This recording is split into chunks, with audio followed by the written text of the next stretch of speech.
श्री गोकुल नाथ की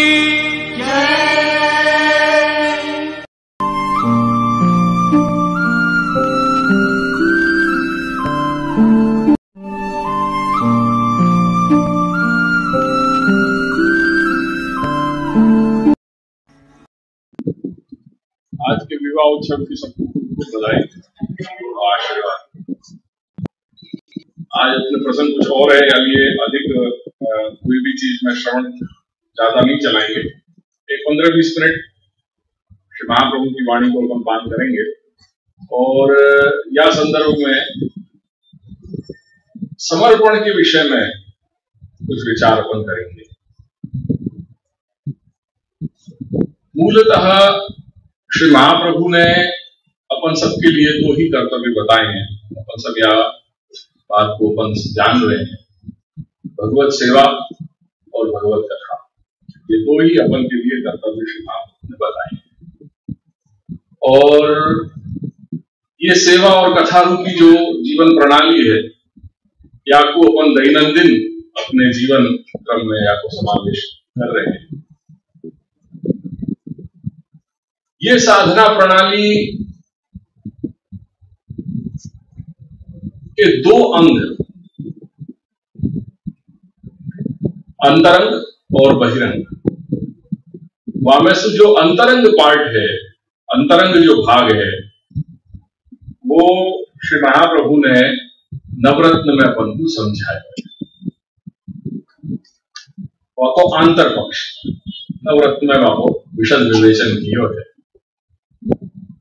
और जो बहिरंग है, बाह्य पक्ष है, वह को विचार श्री महाप्रभु ने सिद्धांत रहस्य में, जो थियरी पार्ट है, वह को नवरत्न में विचार किया है कि एक पुष्टिमार्गीय वैष्णव को क्या मानस होना चाहिए, वो मानस नवरत्न में समझाया। और वो व्यवस्था को कैसे अपन अपने दैनंदिन जीवन प्रणाली में वह को अपना सकें, वह को प्रैक्टिकल एप्लीकेशन श्री महाप्रभु ने सिद्धांत रहस्य में बताया। तो ये दो ग्रंथ अपने लिए खूब अनिवार्य हैं समर्पण के स्वरूप को समझने के लिए, नवरत्न और सिद्धांत रहस्य। ये सिद्धांत रहस्य में श्री पुरुषोत्तम जी ने ये बात समझाई है कि श्रीमद् भागवत में या समर्पण को 4 स्थलन में विवेचन किया गया है। वो 4 स्थलन को थोड़ा अपन आज समझने को थोड़ा प्रयास करेंगे। इदम अत्र उच्यमानं सर्वं भगवद वाक्यानि आकलय्य श्रीमद् आचार्य विधि पद्येषु तदर्थ संग्रह रूपम उत्तम इति सर्वे प्राच्यः। पुरुषोत्तम जी की एक विलक्षणता है कि उनने हर बार कहीं ना कहीं भगवत वाणी को, श्री महाप्रभु की वाणी के अंदर जो रीड बिटवीन द लाइन्स है, आपको ढूंढने को प्रयास किया है।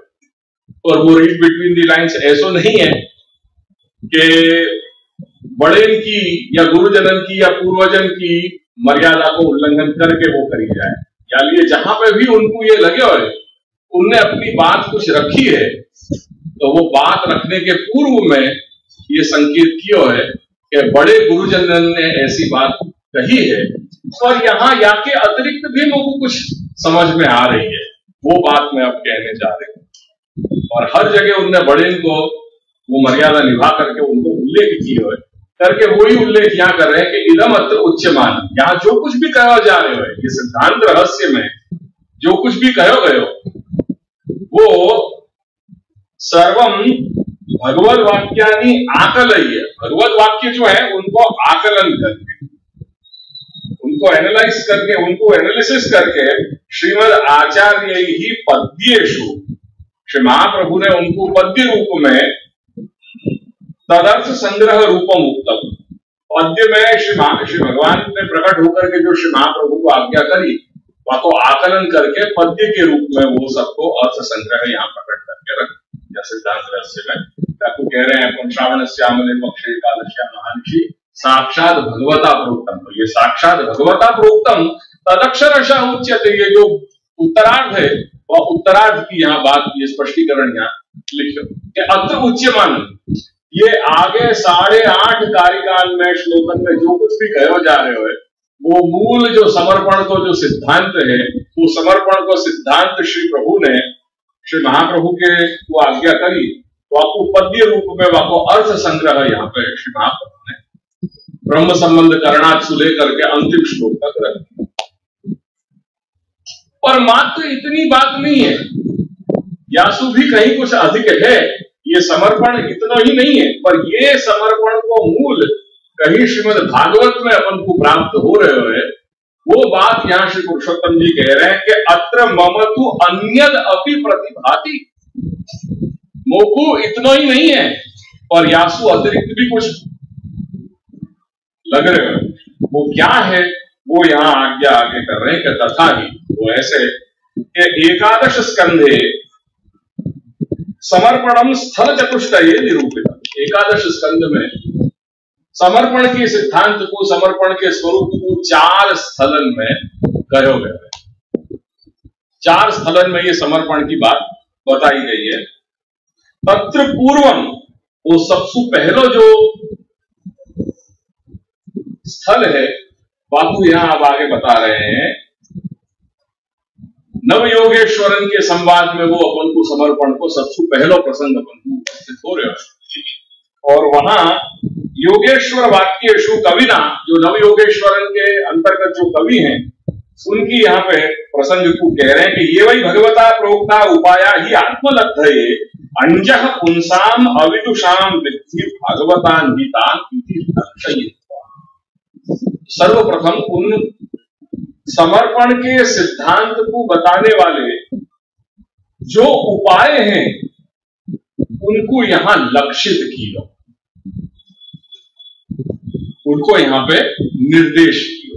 तो वहां कही कि ये ही भगवता प्रोक्ता, भगवान के द्वारा कहे गए हैं ये सारे उपाय। वो उपाय काय के लिए हैं? उपाया ही इति निश्चयेन आत्मलब्धये, वो परमात्मा की प्राप्ति के लिए। यहां जो आत्मा शब्द है वो परमात्मा वाची है। तो परमात्मा की उपलब्धि के लिए भगवान ने जो उपाय बताए हैं, और वो कैसे हैं? तो कह रहे हैं कि अंजः अविदुषाम पुंसाम, जिनसु सरलतासु, अत्यंत सरलतासु जीव। और वो कैसे जीव है? साधारण जीव की बात कही जा रही है। यहां कोई बहुत विद्वान लोगों की बात नहीं कही जा रही है। वो उपाय श्री प्रभु ने ऐसे बताए हैं कि जासु जन साधारण भी भगवत प्राप्ति कर सके। बाकी लिए कोई बहुत बड़े बड़े ग्रंथन के और विद्वान होने की आवश्यकता नहीं है, कोई पोथा पढ़ने की आवश्यकता नहीं है। तो अविदुषाम पुंसाम, को जो विशेषण है वो क्या दियो है? अविदुषाम पुंसाम अंजः, बड़ी जल्दी अनायास प्रभु की प्राप्ति कर सके, ऐसे उपाय श्री प्रभु ने बताए हैं। और उनको भागवतान विद्धि, ऐसे इनको तो भागवत धर्म जानियो। यहां उनको लक्षण करके, उनको लक्षयित्वा, उनको बता करके, यानास्थाय नरो राजन न प्रमाद्येत करहिचित धावन निमील्य वा नेत्रे न स्खले न पतेत इह इति तन माहात्म्यंच उक्त्वा। और भागवत धर्मन को बता करके उन भागवत धर्मन को माहात्म्य बताया। वो भागवत धर्म कैसे है कि ये वो राजमार्ग है कि जहां पे आंख बंद करके भी अपन दौड़ेंगे तो कहीं स्खलन को या पतन को कहीं कोई भय नहीं। ऐसे ये भागवत धर्म है, ऐसा ये राजमार्ग है। क्या बात को श्री महाप्रभु कह रहे हैं ना निबंध में कि मार्गोयम सर्व मार्गाणाम उत्तमः परिकीर्तितः यत्र पाद भयम नास्ति मोचकः ही सर्वथा यतः। वही बात, वो ये श्रीमद् भागवत वही बात की है। श्री महाप्रभु ने वही को अनुसरण करके ये बात कही। श्री महाप्रभु ऐसे साहस यह बात को आज्ञा कर रहे हैं कि अयम मार्ग, ये जो मेरा मार्ग मैंने प्रकट किया है, जैसे वहां विद्वत मंडन में कह रहे हैं, जब सातों बालकों को जब पढ़ा रहे हैं श्री गोसाई बाबा, तो वहां समय ये विद्वत मंडन कैसे प्रकट गए, ये याद है कोई को कहानी? विद्वत मंडन जब श्री गोसाई बाबा पुष्टि मार्ग पढ़ा रहे थे सातों बालकों को, तो जब मार्ग को अभ्यास करा रहे थे श्री गोसाई बाबा, तो एक एक बालकन को एक एक शास्त्र के मत पकड़ा दिए। कोई को रामानुज मत पकड़ा दियो, कोई को शांकर मत पकड़ा दियो, कोई को जो है वो माध्व मत पकड़ा दियो, दादाजी ने अपनो शुद्धाद्वैत मत ले लियो। ऐसे करके और फिर चर्चा होती, और वो चर्चा में श्री गिरधर दादाजी जो बड़े थे, क्योंकि वो शंकर मत लेकर के आते, तो उनको यह बात तो वो भी होता तो करके और सुनी वही बात है। अभी कहाँ तक है ये, तो कई बातें अपने यहाँ मार्ग में किंवदंती के रूप में, इतिहास के रूप में अपन श्रवण करें, तो ऐसा भी श्रवण करते हैं, क्योंकि उनको मायावाद को वास्तव में स्थापन करना पड़ता था, और अपने तो मायावाद के साथ बिल्कुल विपरीत अपनी स्थिति है। तो वो मायावाद को स्थापन करने के चक्र में उनको ये होता कि मैंने श्री महाप्रभु की मर्यादा को जो है वो सिद्धांतन को उल्लंघन करना है, क्योंकि वास्तव में वो मायावाद पे कोई समर्थन करना है। वो समर्थन के कारण फिर व्रत भी करते थे, ऐसी कहीं किंवदंती भी मैंने सुनी बड़े के मुकाबले। तो या रूप में ये विद्वान मंडल को ग्रंथ की रचना भई, तो हमें जब चर्चा हो रही है और हमें आनंद श्री गोसाई बाबा ले रहे हैं, सब जो है सातों पुत्र जो है उनकी चर्चाएं चल रही है, तो वहां में जैसे जज बैठे और जो है यार जैसे कुश्ती जब खेलते हो ऐसा, और वहां में गुरु जो है वो बैठ करके देखे कि हाँ अखाड़े में सब कुश्ती हो रही है, सब जो है जोर भर रहे हैं, ऐसे श्री गोसाई बाबा आनंद ले रहे हैं और कह रहे हैं कि वत्स किन्नवेत्सी, कर लो थोड़े और जो है जोर लगाओ बेटा। क्या तुम ये नहीं जान रहे हो कि ये जो मेरा ब्रह्मवाद रूपी भवन मैंने खड़ो किया है, वो ऐसा कोई साधारण भवन नहीं है। ये शब्दंशु ही वाक्य की शुरुआत करी है कि वत्स किन्नवेत्सी, वो वत्स वहां जो है प्यार को सूचक है, ममतावाची है। तो कह रहे किन्नवेत्सी, क्या तुम ये नहीं जान रहे हो कि ये इतना सरलता से या को ये मेरे ब्रह्मवाद रूपी भवन को तुम तहस नहस नहीं कर सकोगे। ये ऐसे मैंने शास्त्रन के वो पूरी वो भी पंक्तियां याद नहीं है, और नारायण ने वो पंक्ति श्रवण कराई है, ऐसी सुंदर पंक्ति है कि मैंने ये ब्रह्मवाद रूपी जो भवन है वो शास्त्रन के जो है मजबूत पायन पर ये भवन मैंने खड़ो किया है। तो ये याकू हिला लो ऐसा हर कोई के बस की बात नहीं है। तो वो जो अभिव्यक्ति ऐसी कुछ अभिव्यक्ति श्री महाप्रभु कर रहे हैं कि मार्गोयम सर्व मार्गाणाम उत्तमः परिकीर्तितः। ये जो मार्ग है ये सर्व मार्ग में उत्तम मार्ग है। क्यों? क्योंकि यहां में कहीं भी पतन को भय नहीं और सर्वथा सर्वदा मुक्त करने वालों है, अर्थात वो अपन को फल प्राप्त कराने वालों ये दिव्य मार्ग है। सो ये बात समर्पण की जो ये पुरुषोत्तम जी ने यहाँ कोटेशन दियो है, वहां को महात्म्य बता रहे हैं भागवत धर्मन को कि यान आस्था है नरो राजन, हे राजन ये वो दिव्य पथ है कि जाके जिन उपायन को अवलंबन करके कोई भी मनुष्य न प्रमाद्येत तरहिचित पद को प्रयोग किया है कि कभी भी कोई भी रूप में वो वाको प्रमाद नहीं हो सके, वहां को कहीं भी पतन होने को कहीं भी कोई डर नहीं है। और धावन वो दौड़ते भय नेत्रे निमील्य, दोनों नेत्रों को अगर बंद करके भी या मार्ग में इन जो बताए गए जो ये भागवत धर्म है इनको अवलंबन करेगो तो न स्खलेत और न पते, न वाको स्खलन होएगो न वाको पतन होएगो। इति तन महात्म्यं च उक्त्वा, यहां वाको महात्म्य बता करके उन भागवत धर्मन को उन उपायन को कायेन वाचा मनसेन्द्रियैर्वा बुद्ध्यात्मना वा अनुसृत स्वभावात् करोति यद्यत् सकलम परस्मै नारायणायेति समर्पयेत्। भागवत धर्मन को बतायो, वो बता करके उनको महात्म्य बतायो और महात्म्य बता करके फिर उनकी उपयोगिता क्या। महात्म्य जब कोई चीज को बता रहे हैं फिर वाक्य बाद में उपयोगिता क्या, क्योंकि कोई चीज को जब बताए हो है तो बिना प्रयोजन तो अपन कोई बात बता नहीं रहे। जब लक्षित किया तो लक्षित करने को कोई ना कोई कारण होना चाहिए। वाको महात्म्य बतायो, और जब महात्म्य बता दियो तो जीव के अंदर सहज जिज्ञासा भाव जब जगे, वो महात्म्य जान करके वो मार्ग पे प्रवृत्त हो गए। तो अब ये भागवत उपाय जो बताए, भागवत धर्म जो बताए, उनकी उपयोगिता क्या है, वो उपयोगिता अब यहां कही जा रही है। कायेन वाचा मनसेन्द्रियैर्वा बुद्ध्यात्मना वा अनुसृत स्वभावा करोति यद्यत् सकलम परस्मै नारायणाय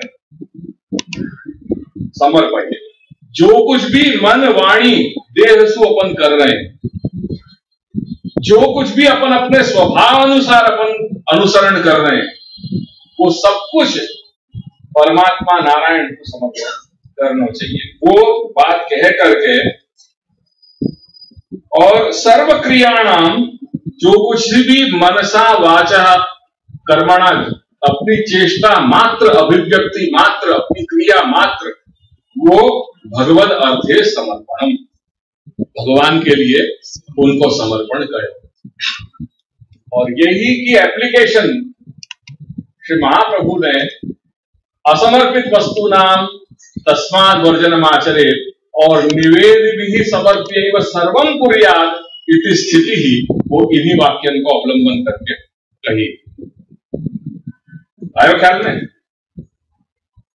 ततो अन्यान अपि भक्ति पूर्वक गुरु भगवत भजनादीन अपि उक्त्वा भक्ति परेशानुभवो व्यक्ति इति द्वाभ्याम भक्ति प्रभृति चत्वारि फलानि उक्तानि। अब यह संदर्भ में याद है कि कुछ निबंध के वाक्य में श्रवण कराना चाह रहे हो, निकाल दिए।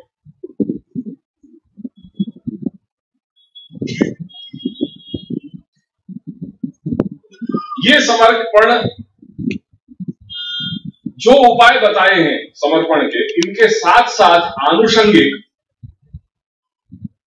जो भगवत भजन कर रहे हैं, वो भगवत भजन के साथ साथ आनुषंगिक जो गुरु भजन इत्यादि भी हैं, उनको भी यहां पे निरूपण कर दियो है।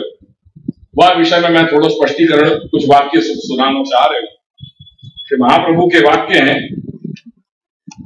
जहां प्रपत्ति मार्ग को स्वरूप बता रहे हैं। जगन्नाथे विठ्ठले च श्रीरंगे वेंकटे तथा यत्र पूजा प्रवाह स्यात् तत्र तिष्ठेत तत्परः। तो ये शरणागति को सारो जहां निबंध में प्रकार समझाया, वह संदर्भ में आगे कह रहे हैं, आवरण भंग में श्री पुरुषोत्तम जी कह रहे हैं कि अत्र अयं क्रमः प्रतिभाति, या ये क्रम लग रहे हो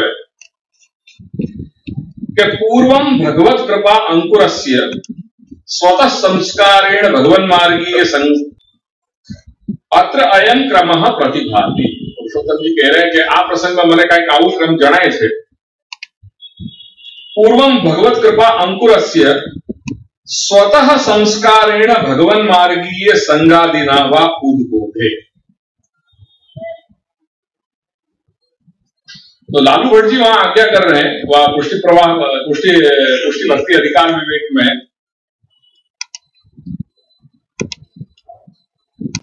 यस्मिन भगवत कृपा सो अधिकारी, जाके ऊपर भगवान की कृपा हो वो या पुष्टि भक्ति मार्ग को सच्चो अधिकारी है। कृपा तो परिज्ञान मार्ग में रुचि के आधार पर की हो जाए। वेशभूषा, भाषा, आचार विचार, व्यवहार, खान पान, इनके ऊपर अपन अपने संस्कार क्या है उनको अपन निर्णय करें। संस्कार क्या, तो संस्कार ही ये है अपने वेशभूषा, भाषा, आचार विचार, खान पान और व्यवहार, इन पर ही अपन को निर्णय अपन कर सके, अनुमान लगा सके कि कौन क्या है। सो कृपा को परिज्ञान मार्ग में रुचि के आधार पर की हो जाए। जैसे जैसे वह को रुचि है मार्ग में, वाह प्रकार पे अपन ये अनुमान लगा सके कि बाकी कृपा है कि अब वो रुचि कैसे प्रकट हुए, वह को सब रास्ता अपन को श्री लालू भट्ट जी ने बता दियो। वह प्रकार क्या है, तो कह रहे हैं कि दैव जीवेषु यम जीवम अंगीकर्तुम हरि ही वांछति अस्य प्रभु कृपया सत्संगे सती इत्यादि इत्यादि। यहाँ वो रुचि कैसे डेवलप कर ली जाए, वह को उल्लेख, वह को एक निर्देश लालू भट्ट जी ने कर दियो है। ये ही बात को पुरुषोत्तम जी किम शब्दंसु कह रहे हैं, वह को अपन यहां देख रहे हैं कि पूर्वम भगवत कृपा अंकुरस्य स्वतः संस्कार। जो अंकुर वो अंकुर कब प्रतिस्थापित कियो? जब श्री प्रभु ने ये विचार कियो, बहुभवन रमणेच्छासु विचारित, रमणेच्छासु विचारित जो बहुभवन की सिद्धि करी, वो बहुभवन की सिद्धि के समय या जीव को उद्धार करूंगो ऐसी इच्छासु सद्वासना विशिष्ट दैवत्व संपादन किए। और वो दैवत्व जब संपादन कियो, वो ही यहाँ अंकुर के रूप में श्री पुरुषोत्तम चरण कह रहे हैं कि पूर्वम भगवत अंकुरस्य, तो पहले से वहां स्थापित कर दियो। सो स्वतः संस्कार, वो संस्कार के द्वारा, वो संस्कार क्या? वो संस्कार या तो कहीं वाकु भगवत कृपा से स्वयं वाकु ये अनुसंधान हो जाए कि मैं कहीं भगवत कृपा में, तो भगवत कृपा में बिल्कुल प्रत्यक्ष है, और नहीं तो संग के द्वारा ये स्थिति आवे कि वाकु ये एहसास हो at some juncture in his orbit life, कोई मुकाम पे, कोई पड़ाव पे जाकर के वाकु ये एहसास हो कि मैं एक वैष्णव रक्त लेके जन्मे हूं, मैं एक वैष्णव खानदान में जन्मे हूं, करके लोगों भगवत सेवा और भगवत कथा मेरे लिए परम कर्तव्य है, ये जीवन के कोई पड़ाव में वाकु ये एहसास होने लग जाए। या तो वो एहसास कभी 15 वर्ष की आयु में हो सके, कभी 25 वर्ष की, कभी 40, कभी 50, कभी 60, कभी 70 के समय भी हो सके, या कोई मापदंड नहीं है। तो स्वतः संस्कारेण भगवन मार्गीय संगादिना, जो भगवन मार्गीय संग भयो, वह संग के द्वारा उद्बोधे, जब ये अंकुर प्रस्फुटित होने लग जाए, तब कह रहे हैं कि मार्गे अस्मिन रुचि, या पुल्लिंग कब करियो, तो वहां पुरुषोत्तम जी जो आज्ञा कर रहे हैं और बाल लाल भट्ट जी ने जो आज्ञा करी, तो यह मार्ग में रुचि अपनी हो रही है। ततो अस्मिन प्रवेश की इच्छा, जब अपन बैनर अच्छो देखें तो अपन को वहां देखने की भी इच्छा हो कि चलो अब जाके देखें अंदर क्या क्या चीज है, तो ततो प्रवेश इच्छा। तत्रापि अंकुरस्य दृढ़त्वे अस्मिन् मार्गे पूर्वोक्त रीत्या दृढ़म सर्वोत्तमत्व भानम प्रवेशश्च। दृढ़ता तो तभी आएगी कि जब अपन अपने हृदय से ये मान लेंगे, दृढ़ता अपने अंदर आ जाएगी कि ये मार्ग ही सर्वोत्तम है। ये जब अपन हृदय से स्वीकार लेंगे, अपनी आस्था हो जाएगी या प्रकार की। वो आस्था क्या? अंकुरस्य दृढ़त्वे अस्मिन् मार्गे पूर्वोक्त रीत्या दृढ़म सर्वोत्तमत्व भान। क्या बात कुछ महाप्रभु कह रहे हैं? मार्गोयम सर्व मार्गाणाम उत्तम। मैंने हर मार्गन में, सब मार्गंसु ये उत्तम मार्ग मैंने बताया है। तो वो सर्वोत्तमत्व भानम, और वो मात्र भान नहीं, ये एहसास नहीं, ये ज्ञान नहीं, और वो सर्वोत्तमता को ज्ञान होने के साथ साथ, वह की अनुभूति होने के साथ साथ, वह में प्रवेश, वह को आचरण करना। प्रवेशश्च या चकार को एम्फेसाइज की हो कह करके, केवल भान की बात नहीं करी कि सर्वोत्तमत्व भानम। ठीक है, मानने से क्या हो रहे हो? मानने से क्या हो रहा है? आपको आचरण करना वो आवश्यक है। और वो कैसे सिद्ध होगी? द्वार भूत गुरु द्वारा शरणागति। द्वार भूत गुरु है, उनके शरण में जाने से। ततः सताम द्वार भूत गुरुर्वा संगेन शिक्षया वा श्रीमद आचार्य चरणेषु भगवत अभेद बुद्धि। और वो जो सत्पुरुष हैं, महापुरुष हैं, गुरुजन हैं, उन गुरुजन के संग के द्वारा, संग में उनके साथ या उनके बताए गए शिक्षा के द्वारा, वो जो राह अपन को बता रहे हैं, वहां के द्वारा श्रीमद आचार्य चरणेषु श्री महाप्रभु और श्री प्रभु में भगवद अभेद बुद्धि। क्योंकि जब भगवद अभेद बुद्धि होगी, याद करो सिद्धांत मुक्तावली को, भगवद अभेद बुद्धये सा प्रत्यक्षा, प्रत्यक्षा सा न सर्वेशम। वो जो साक्षात मूर्तिमती गंगा है, वो हरेक को प्रत्यक्ष नहीं होंगी। वो कौन को प्रत्यक्ष होंगी? जो इनको भगवद अभेद बुद्धि है, जो ये जान रहे हैं कि ये प्रवाह जो जल है और साक्षात मूर्तिमती गंगा जो है वो एक ही है, या प्रकार की जिनमें अभेद बुद्धि होगी, उनके लिए ही वो प्रत्यक्ष हुई करके, जब तक अपन को श्री महाप्रभु और प्रभु एक ही है, इनमें कोई भेद नहीं है, या प्रकार की जब तक दृढ़ता अपने अंदर नहीं आएगी, तब तक यह मार्ग में कुछ भी सिद्ध होने वाला नहीं। सो श्रीमद आचार्य चरणेषु भगवद अभेद बुद्धि। अब जैसे श्री महाप्रभु ने श्री प्रभु की सेवा को प्रकार तो सब बता दियो, श्री महाप्रभु के सेवा को क्या अभेद है करके उनकी सेवा को प्रकार या उनकी स्तुति को प्रकार कैसे होगा, उनकी साधना कैसे करी जाएगी, तो वहां बता रहे हैं कि सर्वोत्तम आदि भी तद भजनम। तो सर्वोत्तम आदि जो है वो अपने आप गुरु भजन के ही अंग है करके उनके द्वारा अपन ये स्तुति करें।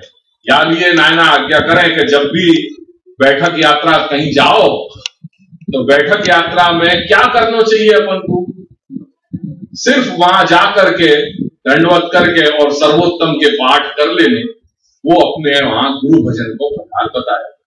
ये बात अपने घर से बहुत स्पष्ट करते हैं, बस मात्र इतनी बात है कि अपने घर से क्या प्रकार बता रहे हैं गुरु भजन को। अगर कहीं बैठक यात्रा में अपन जा भी रहे हैं तो कोई भी श्री महाप्रभु की या सप्ताचार्य की बैठक हो तो वहां जाकर के मात्र दंडवत करके और सर्वोत्तम आदि के पाठ कर लेने, वहां अपने गुरु भजन को प्रकार पूर्ण हो जा रहे। बाकी कोई और प्रकार में अपन को प्रवृत्त नहीं होना चाहिए, जो प्रकार श्री महाप्रभु के सिद्धांत अनुसार अपने मार्ग के परंपरा से विपरीत हो। ठीक है, तो ये आनुषंगिक रूप में दो चार वाक्य मैंने निबंध के कहे।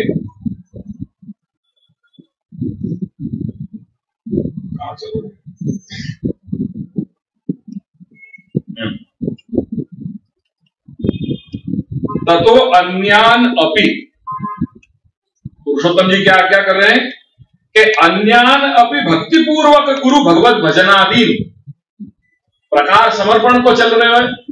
भागवत धर्म उनके उपाय बताए गए हैं, भागवत धर्म बताए गए हैं, उनमें आनुषंगिक गुरु भजन भी आ गए होगा। गुरु भजन को प्रकार सिर्फ मैंने सूक्ष्म में इतना उल्लेख में बता दिया।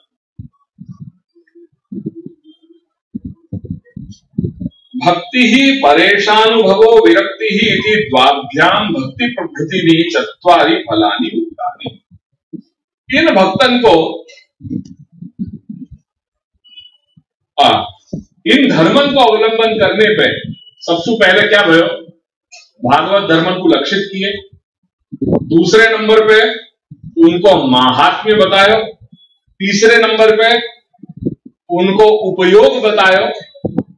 और चौथे नंबर पे अब उनको फल क्या है आपने उनको समझे, उनको महात्म्य को अपने महात्म्य ज्ञान भयो, प्रवृत्ति भई, आचरण कियो। अब वो प्रवृत्ति होने पे जो फल की प्राप्ति हो रही है वो फल को अपन को उल्लेख बता रहे हैं यहाँ पे। भक्ति ही एक, परेशानुभव दो और विरक्ति तीन, ये तीन फल अपन को प्राप्त हो रहे हैं इन भागवत धर्म के अवलंबन करने पे।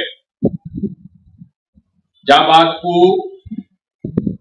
श्री प्रभु और श्री उद्धव के बीच जो संवाद भयो है, जहां श्री उद्धव के द्वारा भागवत धर्म क्या है, आत्मोपलब्धि के क्या प्रकार हैं, क्या उपाय, वो जब पूछे गए हैं, भक्ति के स्वरूप की जिज्ञासा करिए कि भक्ति को स्वरूप क्या है, और वो भक्ति के स्वरूप के प्रत्युत्तर में जो सारे भागवत धर्म श्री प्रभु ने उद्धव को बताए, अंत में जाकर के वो बताया कि एवं धर्मैर मनुष्याणाम उद्धव आत्मनिवेदनाम मयि संजायते भक्ति ही कोन्यो अर्थो अस्य अवशिष्यते करके, जिनने आत्मनिवेदन कर लियो है, ऐसे आत्मनिवेदन करने वाले व्यक्ति जब मेरे द्वारा बताए गए ये भागवत धर्म को अवलंबन करेंगे तो उनको भक्ति सिद्ध होगी। और एक बार जब भक्ति सिद्ध हो गई, फिर उनके लिए कौन सा दूसरा अर्थ प्रयोजन जीवन में प्राप्त करना अवशिष्ट रह जा रहे हो, सब कुछ तो वहां मिल गया। वो बात यहाँ कही कि ये भागवत धर्म के अवलंबन करने पर तीन फल बताए, भक्ति, परेशानुभव और विरक्ति। भगवत अनुभव, परेश कौन है? भगवान, उनकी अनुभूति, और विरक्ति, संसार सुविरक्त हो जाना, ये साइमल्टेनियसली बन रही है। ये क्रमशः नहीं हो रही कि एक भयो फिर दूसरी होगी फिर तीसरी होगी, ऐसा नहीं है। तो ये तीनों चीज एक साथ घटित हो रही है वहां। ततः प्रबुद्धेन भागवतान धर्मान शिक्षेत इति उपक्रम में सर्वतो मनसो असंगम इत्यादिना तान वदता इष्टं दत्तं तपो जप्तं व्रतं यच्च आत्मनः प्रियं दारान् सुतान् ग्रहान् प्राणान् यस्मरस्मै निवेदनम् इत्यादि उक्त्वा ततो भक्त्या मायाकरण रूपं तत्शिक्षा फलमुक्तम्। निकाल ले रही एकादशाध्याये च भक्तिस्त्वयि उपयुज्येत कीदृशी सद्भिरात्रिता इति उद्धव प्रश्ने मल्लिंग मद भक्त जन दर्शन स्पर्शनार्चनम इत्यादि अष्टभिर भगवता सर्वलाभोपहरणम दास्येन आत्मनिवेदनम इति भक्ति मध्ये गणितम फलम तु तत्र नोक्तम। ये दोनों आ गए, सामान्य भक्ति योग को भी निरूपण आ गया और महत विपरीत की जो भक्ति है वह को भी उल्लेख आ गया। सो जहां सामान्य भक्ति के समर्पण के लिए जो भक्ति के उपाय बताए उनको दो प्रकार से यह विभाजन किया। एक सामान्य स्वरूप बताया, श्री उद्धव ने श्री प्रभु को पूछी कि साधु तव उत्तम श्लोक मतः कीदृक् विधः प्रभु। हे प्रभु, आपके मत में साधु कौन है, संत कौन को कहे, साधु कौन है, और भक्ति ही त्वयि उपयुज्येत कीदृशी सद्भिरात्रिता, जो भक्ति तेरे में उपयोग आवे ऐसी भक्ति को स्वरूप क्या है जो भक्ति को संत लोग आदर कर रहे हैं। सद्भि ही आद्रिता, ये पहलो प्रश्न किया उद्धव ने। श्री उद्धव जी ने पहलो प्रश्न क्या किया, जहां सामान्य भक्ति को निरूपण किया, ये पूछा गया कि संत के साधु पुरुष के क्या लक्षण हैं और संत लोग जहां भक्ति को आदर कर रहे हैं वो भक्ति को स्वरूप क्या है जो हे प्रभु आप में उपयोग आ रही है। जब ये प्रश्न किया तो वो पूरा वहां स्वरूप बता करके एकादश अध्याय में फिर आगे चल करके फिर पुनः वो जो सामान्य भक्ति योग को निरूपण करने के बाद 19वें अध्याय में पुनः जाकर के उनको जिज्ञासा भई और फिर वहां पे फिर दोबारा एक प्रश्न किया। वो प्रश्न भी देख लो। आख्या ही, हे विश्वेश्वर, आख्या ही मोकू कहो त्वद भक्ति योगम च महद विमृग्य। जो महद विमृग्य, विमृग्य यानी महद विमृग्य यानी अब जाको ढूंढने पे भी जो नहीं मिलती हो ऐसी, जो भक्ति देवतान को भी दुर्लभ है, ऐसे भक्ति को स्वरूप मोकू बताओ हे विश्वेश्वर, हे प्रभु।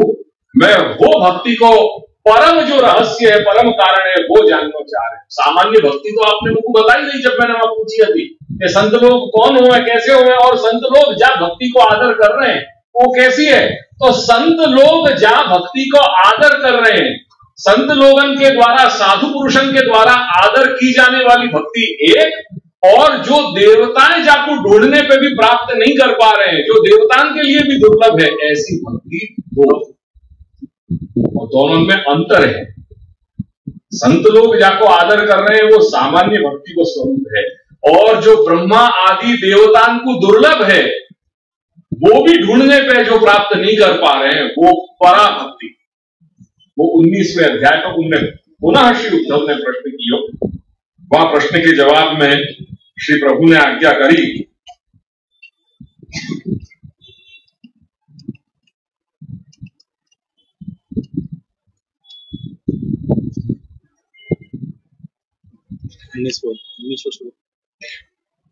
भक्ति योग पुरई भोक्ता। भगवान आज्ञा कर रहे हैं कि हे उद्धव, भक्ति योग पुरा एव उक्ता। मैंने तो तुमको पहले ही कह दिया था, जब तूने ये प्रश्न मुझको किया था तो एकादश स्कंद में, एकादश अध्याय में ही मैंने ये पहले बात कर दी। पुरा एव उक्ता, भक्ति योग पुरैव उक्ता प्रियमाणायते अनघ। हे उद्धव, तू अनघ है, तू निष्पाप है, तू प्रिय है। हे प्रिय निष्पाप उद्धव, मैंने तो भक्ति को योग तो पहले ही तो समझा दियो पर पुनश्च कथयिष्यामि, मैं पुनः तो को ये कहूंगा, मद भक्ते है कारणम परम। अब मैं परम कारण तो को कहने जा रहे हूं। परम कारण क्या है? श्रद्धामृत कथायाम में अमृत कथायाम श्रद्धा, मेरी अमृतमयी कथा में तू श्रद्धा रखी हो। शश्वन मद अनुकीर्तन, और मेरी जो लीला कथाएं हैं उनको निरंतर नित्य रूप से सदा सर्वदा के लिए वाको स्मरण करते रहिए। परिनिष्ठा च पूजायाम, पूजायाम परिनिष्ठा, मेरी पूजा है वहां में परिनिष्ठा रखी हो। परि उपसर्ग है, सर्वतः एक जगह या एक ऐसे कोई क्षणिक यह बात नहीं कही गई है, सर्वरूप से परिनिष्ठा। और मम स्तवनम, मेरा स्तवन करियो, कैसे? स्तुतिन के द्वारा, स्तुति भी मम स्तवनम, क्योंकि प्रभु कैसे हैं? स्तुति प्रियो। मदर्थेषु अंग चेष्टा, अपने सर्व अंगन की चेष्टा मेरे लिए करियो। वचसा मद गुण ईरणम, और वाणी सु मेरे गुणन को गुणगान करियो, गान करियो। मई अर्पणंच मनसः, मनसः मई अर्पणम, तेरे मन को मेरे में अर्पण करियो। और वो कैसो? वो मन कैसो होना चाहिए? सर्व काम विवर्जन। मोकू सब जगह अपनो मन दौड़ रहे हो और फिर वहां चलो चलो अपना ज्ञापन थी आइए, ऐसे नहीं। हर जगह सु अपना मन हटा करके और फिर मेरे में मन अर्पित करियो। पानी भरो भे हो ना वहां में, पात्र में भरो भे हो, भरते जाओ, पानी भारी जाएगा। जब खाली हो गए तभी पात्र में वस्तु समावे। सो सर्व काम विवर्जनम मनसः मयि अर्पणम। मद अर्थे अर्थ परित्याग, मेरे लिए अर्थ को परित्याग करियो। और कैसो? भोगस्य च सुखस्य च, और इष्टम दत्तम होतम जप्तम मदर्थम यद व्रतम तपः, जो कुछ भी ये या शास्त्र में बताए गए आत्मोत्कर्ष के यावत जो उपाय या साधन है, वो सब कुछ मेरे को ध्यान में लेते हुए ही करियो। ऐसे एवं धर्म ही मनुष्याणाम उद्धव आत्मनिवेदना, ऐसे हे उद्धव जिनने आत्मनिवेदन कर लियो है, ऐसे आत्मनिवेदन करने वाले व्यक्ति हैं। मेरे द्वारा बताए गए ये जो भागवत धर्म को अवलंबन करेंगे तो उनको भक्ति सिद्ध हो जाएगी, और भक्ति सिद्ध हो जाएगी वाके बाद उनके लिए जीवन में और कोई भी चीज प्राप्तव्य, वास्तविक प्राप्तव्य नहीं रहेगा। मयि संजायते भक्ति ही पुण्योर्थो अस्य अवशिष्यते। ये सारों प्रकार अपन को समर्पण को श्री महाप्रभु ने सिद्धांत रहस्य में बताया है। ये 4 स्थलन में पुरुषोत्तम जी ने अपन को रीड बिटवीन दी लाइंस कही, जो कंठोक्त अपन को ये ग्रंथ में मिले नहीं। ये 4 स्थलन को थोड़ा और शांति से जब देखोगे विस्तार में तो ये सारी बातें अपन को ख्याल में आ जाएंगी। समर्पण मूलतः सिद्धांत रहस्य में ये श्री महाप्रभु ने बताया है कि समर्पण दूषित नहीं होए, बाकी कुछ 4 घटक बताए। असमर्पित वस्तु नाम तस्मात् वर्जनम, निवेद्य भी समर्प्य सर्वम कुर्यात्, न मतं देव से सामीभूत समर्पणम, और सेवका नाम यथा लोके व्यवहार। ये 4 बातों को अपन जीवन में ख्याल रखेंगे तो अपना जो समर्पण है वो सुरक्षित है।